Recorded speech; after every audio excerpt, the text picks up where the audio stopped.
Nere malaken yam ka nas diala content baro anya lingwa seme biya kamal kan online TV channel en walle shanka jandang ro badde ka pay baro ron kin dang ro jandang ro wi de bakel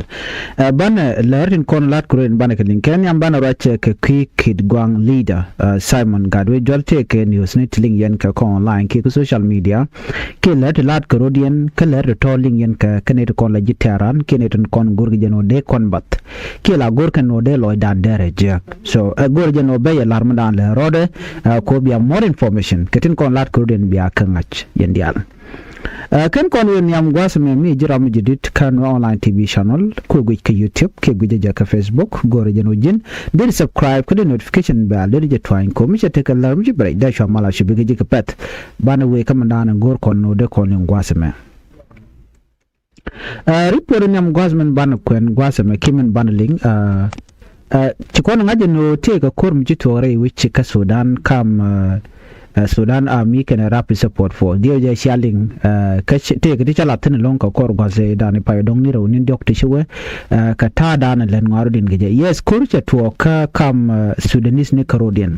no ne de wan ngai ke no Simon Gadu jual te dor shal kamo e port Sudan jen gwa dan titin no te ka nanten kontin la Sudan government lo telere ke de chop ka je ne ko la jen Simon Gadu jual shabat no ne de to ka ne de mo gon je no ba wrong information ba je Simon Gadu jual chala do jen self ke gwa dan titin telere mshije so na mo de yen ngaji no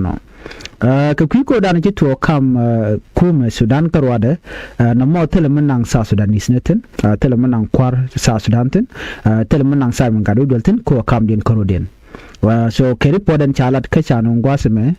lakit gwang faction leader Simon Gadu dol jene sef gwadan teten so na me da gwano de yena ngaji nono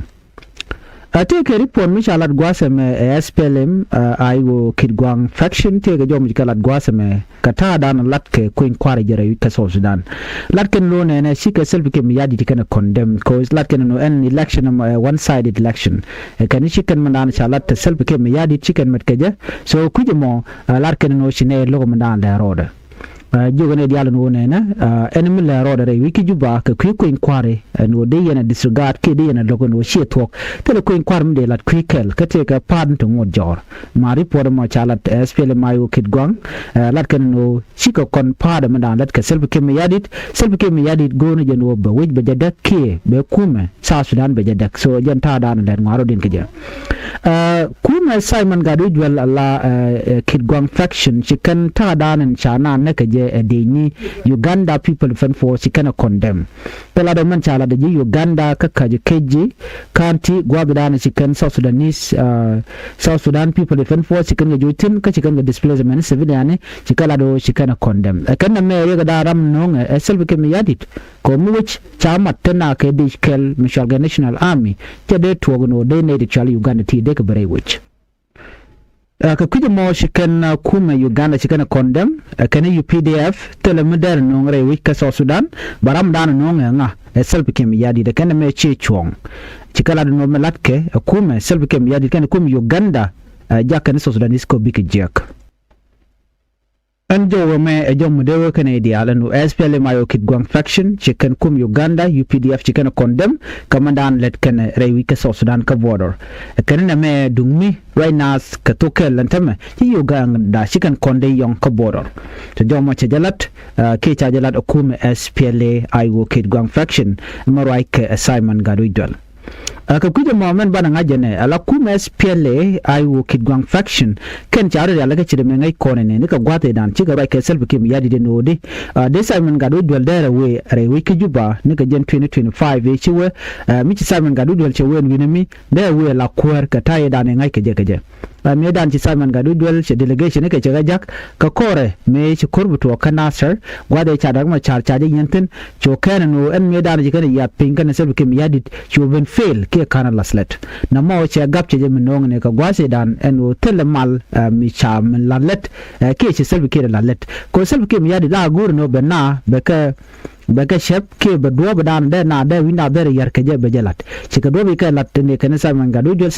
che la do de ken yam de be kon we ke juba dina to dan mi de we che ke juba dum bo ko lo ben na mo je ne dan e ngai ke ne ka gwase dan Mechi Simon Gadud will chika agree can self came yadi no big let kel. Chwa jogo no kabi bere which a jogo no chen bere which a candidate kind of way with a jenny the bajo con ngech after that which I integrated chak latkay national army. Gerado Bakula way, Rewiki Juba. I gen report in Yamedan she can agree kija. And then got called which self came yadi chabe kern tell him gam lede and she Simon Gadud chikala no she delayed than she can realaka kim yadit chikala cha collapse kitcha. Right now, right corner tema teleke information to lat Carodian ko self came yadi chu biet karwa ko jenisha dagma cha jayen ka kuyo mo chechu gujeno tele party dodian medele ben bino shit keje e ko Ramadan and la quer SPL mayo no wal chejen la dakre machar kajen gwasmen tema Simon Gadu dwelli bino mishi kirm yadit no sheno go no bi malbedeten but right now che jojo no di chi kirm yadit chamal che lokke che logo no bino mabatwo men biya kula ngaje ne gwasmeni murai kon ka kwi Simon Gadu dwel keje Simon Gadu dwel rami mo gor ke ne dial kan no keje gwade da ne sha da kuma cha yentin che berar ke che ben yal ne ka cho jalat che na jugo no ne ta cha yeni da kuma char che chong che da kuma cha chen ne gwajbo yen cha yeni je che chong e je ne siase e je ta dan de yeni ga ke je ta dan de yeni kwade ale ko ken ka kuje mo chura de ngodi e je man cha sabi ke mi yadit a yera malga me da ne cha ta ke 2018 peace agreement ko de kan dial tin ne me ta in kamalama mekan SPLAIO kidgwang fraction kan SPLAIO mena dakma chaten mekan gana gwach kata dan dakma charche weje ke juba no let ken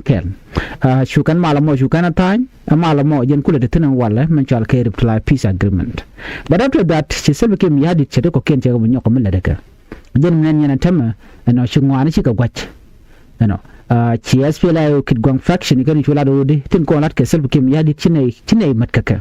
chine matko te ko inkwar mabalat ka jora di karalat kani erong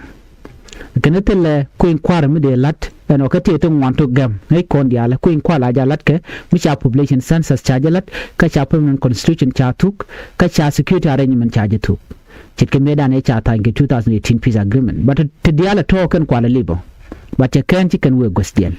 te right now she self came yadi mi cha dak ma cha che yenene che ti dia le gujo no che ka yar amani ta yada ne lat ke tuman peace initiative ke je che dia ro che ga point self came yadi ko jara me dan bu mi jana nga e dak ma cha but ki je no Simon Gadu del ram kel mi bej no mi bu kuma da bo bi rir ka jan gwasme a jo lingena ma gwasme bi anga je no Simon Gadu del gwad dan te tin SF telele rek kapot Sudan ke gwada dana che weten kan information dia ko ne shalinga kwide e shabat ke je tede kwa ka lok chika tuok Simon Gadu del jatin duno ja gwada an tetin e safety de telerek te security magwa ne dia te kude te dia chare leka for more information ban lu jok katin kon lat Carodian mite de lat Carodian rai which ka South Sudan by nun kon lat Carodian but for now Simon Gadu del SF gwada an tetin